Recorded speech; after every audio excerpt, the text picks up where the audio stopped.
Hello guys, good morning. So nandito kami sa McDonald's, dito may Makati. So bibigay lang ako ng mga tip doon sa mga coffee lover natin dyan. Ano? So yung mga coffee lovers natin na mahilig magkape, especially sa McDonald's. So may tip ako sa inyo na pag nagkape kayo dito sa McDo, pag bumili kayo ng large coffee, so meron silang free refill. So after na maubos mo yung unang kape nyo, pwede kayong humingi ng refill na coffee na same size din. Ano?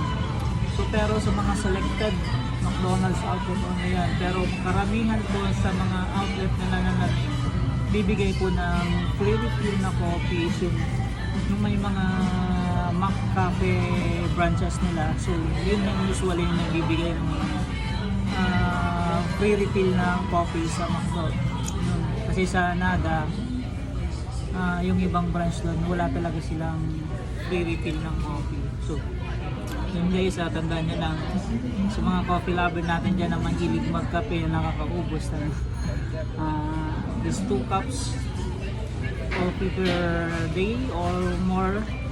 So pag nagkape kayo sa McDo, pwede kayong magpa-refill ng coffee. So yun lang guys, basta yung tatandaan nyo lang, kadalasang nagbibigay ng free refill ng coffees yun lang sa may mga McCafe branches nila. So dito sa Manila, so karamihan ng mga pinuntahan namin ng mga McDonald's branches nila, so halos lahat nag-serve ng nagbibigay ng free refill ng coffee. So yun ang mga loads, so tatandaan nyo.